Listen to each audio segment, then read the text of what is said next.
Should you still find that you keep relapsing to porn even after you've been putting in a lot of work with this, it could be a sign that you have some underlying issues that would be good for you to work on. Now, it is possible to learn how to stop relapsing, even if we have unsolved underlying issues, but the truth is that it will be harder then. Some other pretty clear signs that underlying issues are at play here is you find that you tend to use other escapist behaviors as well. For example, if you feel a need to escape yourself by drinking alcohol, or completely drown yourself in hours upon hours of video games. Or maybe you manage to reduce your porn use, but then instead you start developing another addiction to some other unhealthy behavior. Now, all of us can have moments where we feel a need to escape. That's pretty normal. Or at least most of us hate the feeling of being bored. But if you just can't stand 1 minute of being without any stimuli and you desperately feel a need to escape yourself, or that you have to do something, then again, there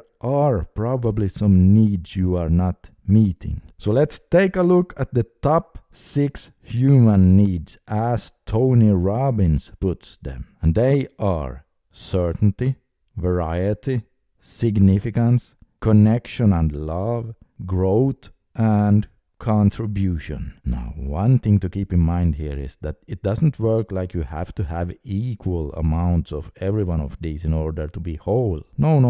For some people, some of these needs are more important than for others, and vice versa. That's okay. Not only okay, but that's just the way it is. But the thing is, it can be a bit tricky to know how much you need of each, especially if you don't feel that you know yourself that well. So let's quickly go through them so that you know what they mean. Certainty. Well, this one means that most people need to feel secure and have security in their life. They need to, at the very least, know that they will be able to get food on the table and pay the bills. And then others need to feel much more secure than that.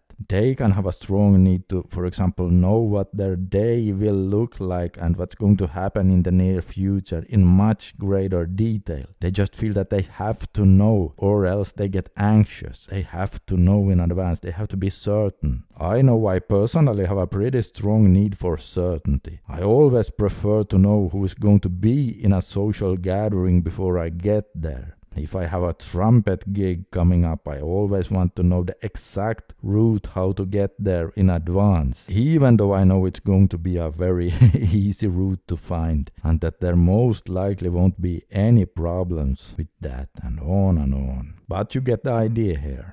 Variety is also a human need. Some people go on several trips a year to try to meet this need. They change jobs often and get easily bored and so on. Those people have a high need for variety in life. And this one I personally don't need that much of. A little bit, of course, but not much. Significance. Some people have a strong need for significance. They need to feel that there is something to their name, that they in some way, good or bad, makes a difference and are needed or noticed. Being very skillful in one domain is one way of meeting the significance need, or being popular or famous. Significance is like the opposite of being a nobody or being totally forgotten. By the way, there are many ways to try to meet these 6 human needs, both bad ways and more healthy ways. And that's the problem with addictions or other bad behaviors, because bad as they are, they still help the person to meet some or even several of these needs. Here are a few examples of people who chose horrible ways to trying to meet the need of significance. A man pulls a gun and robs a person on the street.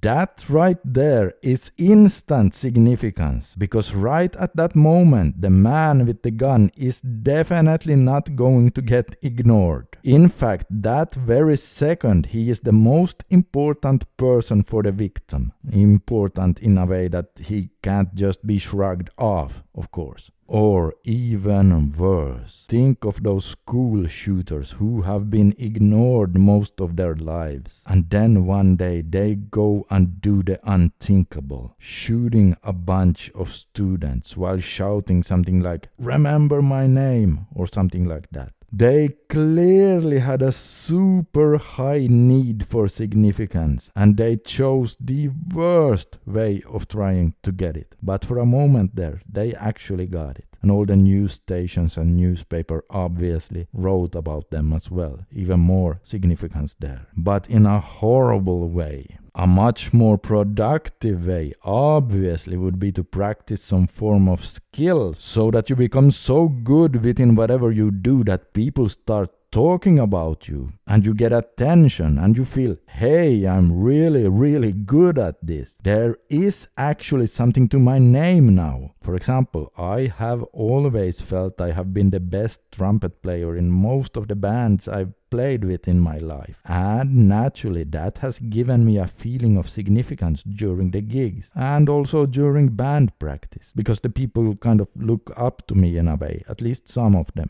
It's the feeling of being somebody and that you are not ignored. Another healthy way could be, for example, let's say there is this 70-year-old man with no family. He feels forgotten and unimportant. Well, if that man were to get a dog, it would give him at least a bit of significance, because to that puppy, the man is now very important. In fact, without him, the puppy wouldn't even survive. So now the man is indeed needed.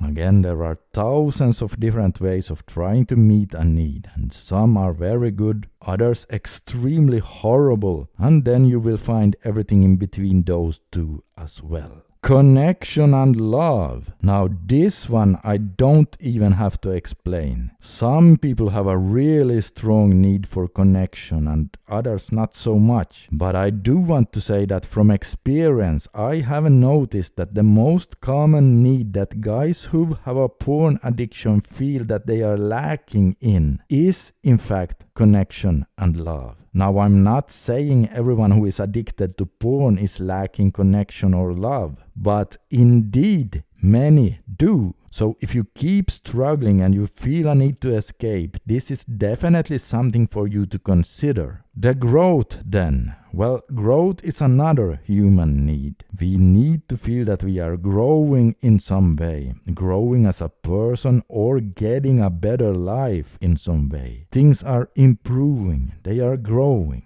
And the last one, contribution. Many of us want to feel that we are contributing something to this world or to society or to relatives, families or friends. Otherwise, many of us just feel like we are, wasting time and space. But remember now, each of us possess varying degrees of desires of these 6 human needs. For example, I think contribution is something that it's a bit lower on the list for many people. And if so, that's fine, but it will still be there to at least some degree for everyone, because it is still a need. Now, speaking of porn addicts and that they commonly lack connection and love, here are a few things for you to consider if you think that might be the case for you. The first one is obviously to reach out to people, and don't wait for people to reach out to you. Ask some old classmate if they want to go out and grab a beer or a coffee or something.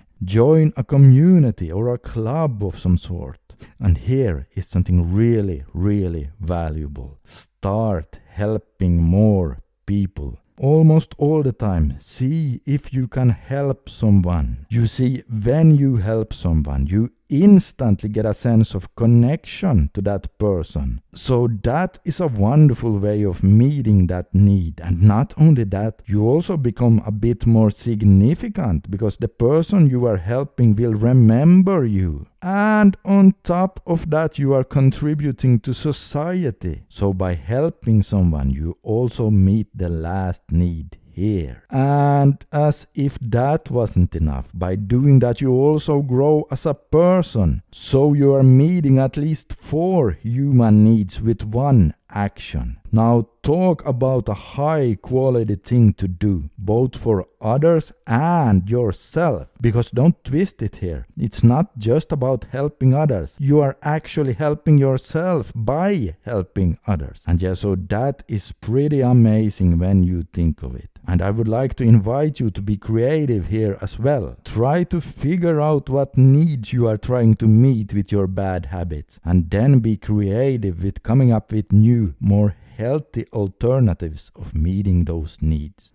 That's how you do it. For example, a porn addiction is a horrible way to try to meet several needs at once. We already talked about it being a desperate way to try to get connection and love, but it can also meet the need of significance to some degree, in a bad way, of course. But this is because, well, when you're watching a lot of porn, your reptilian brain thinks you must be some kind of super high status male, when you just get to pick and choose from the most attractive females on the planet, and thousands of them. So clearly you must be a significant high status male then. Now, unfortunately, your reptilian brain doesn't know it's just pixels on a screen, and you are also touching on the need for variety there, since you get to switch females, videos and categories endlessly. So you can meet several needs with your porn viewing, but now again, of course, it's a destructive way of meeting those needs. But the thing is, and listen up here because this is important, a need is a need, and if you don't get it from some healthy source, then you are going to keep going back to whatever activity you get it from, even if it's a bad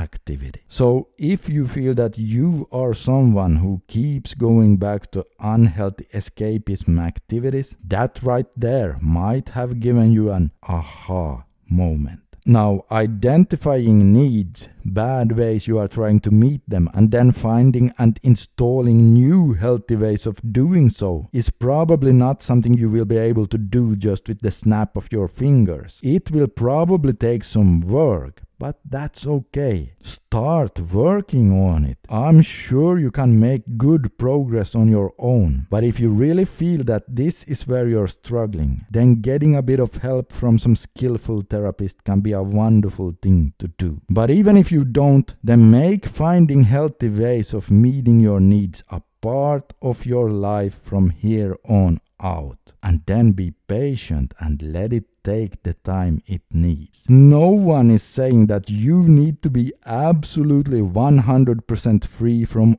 all escapism behaviors this week. No, it takes time. And none of us are perfect with this either. But all of us can keep improving.